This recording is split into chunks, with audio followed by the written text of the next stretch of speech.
नमस्कार. आत्ता आपण आहोत गणेशगुळेच्या समुद्र किनाऱ्यावर आणि त्यासह आपण गणेशगुळेचे स्वयंभू मंदिरही पाहणार आहोत. पण इथे येण्याचं कारण असं की इथे फार गर्दी नाही, जास्त पब्लिक नाही, तर निर्मनुष्य असा समुद्रकिनारा आहे आणि शांतता एकांता अनुभवायची असेल तर ना गणेशगुळेचे समुद्रकिनारा तुमच्यासाठी उत्तम पर्याय आहे.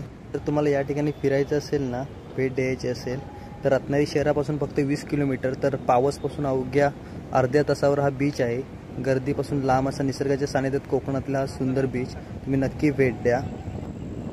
तर आत्ता आपण जाणार आहोत स्वयंभू असे गणपती मंदिर आणि त्या बाजूला असलेली पांडवकालीन विहीर. चला तर भेटू तिथेच. नमस्कार मित्रांनो, स्वर्गभूमी यूट्यूब चॅनलमध्ये आपलं स्वागत आहे. आत्ता आपण आलो जो गणेशगुळेचा बीच आहे ना तो पाहून आलो. तर आत्ता आपण आहोत गणेशगुळेच्या मंदिराजवळ. हा आहे गणेशगुळे समुद्राकडून येतो तो रोड आणि त्याच्या हा आहे पावसकडून रोड येतो तो.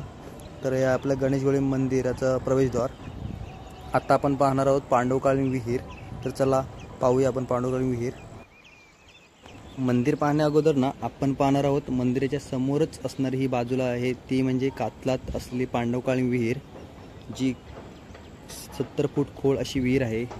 तर आत्ता आपण जाणार आहोत त्या विहिरीमध्ये. तर विहिरीमध्ये जाण्यासाठी ना किमान 30 पायऱ्या असतील.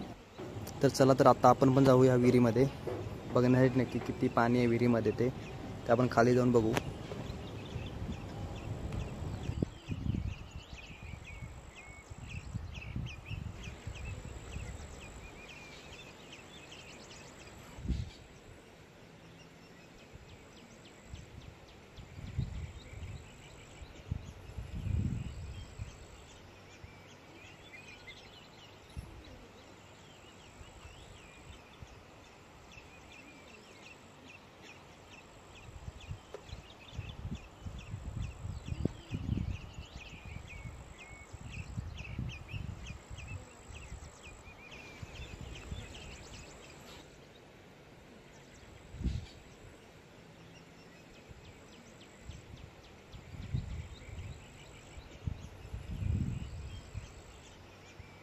तर आत्ता आपण तलाशी पोचलो आहोत.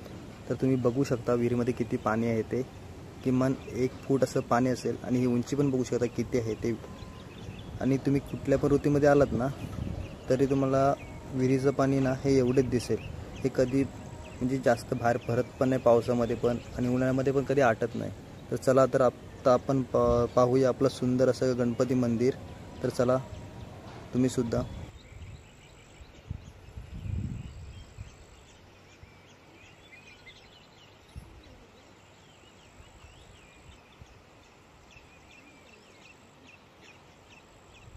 तर आत्ता आपली ना विहीर पाहून झालेली आहे.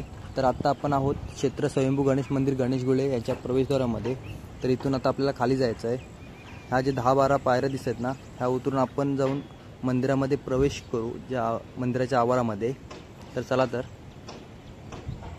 आणि आपण खाली आलो ना की तिथे एक पाय धुण्यासाठी नळ आहे. तर तिथे हातपाय धुवून आपण कधी पण मंदिरामध्ये प्रवेश केला पाहिजे.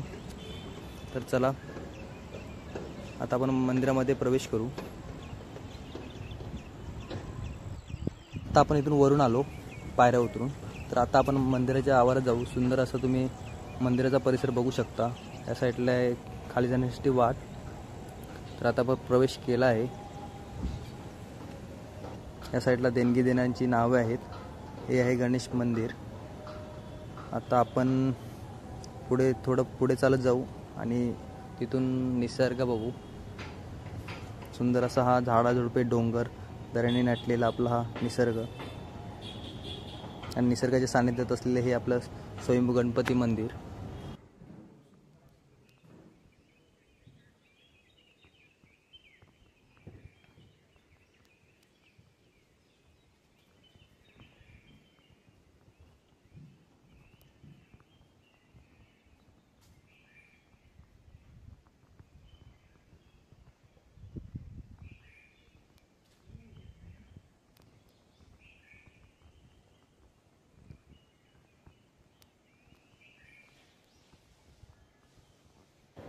तर मित्रांनो, तुम्ही जरा थोडे पुढे चालत आलात ना की तुम्हाला सुंदर अशी उंदीरामाची मूर्ती दिसेल.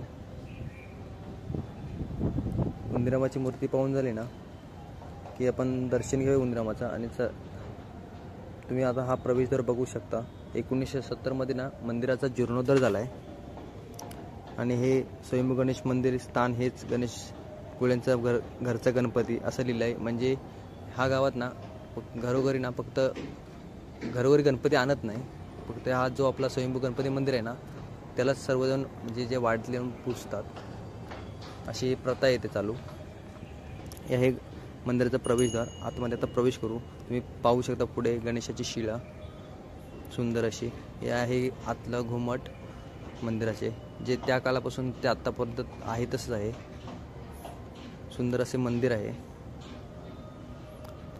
ही शिळा आहे ना 12 फूट उंचीची अशी ही गणपती शिळा आहे. हे पाहू शकता. गणरायाचं दर्शन घेऊया. तुम्ही सुद्धा हे दर्शन घ्या.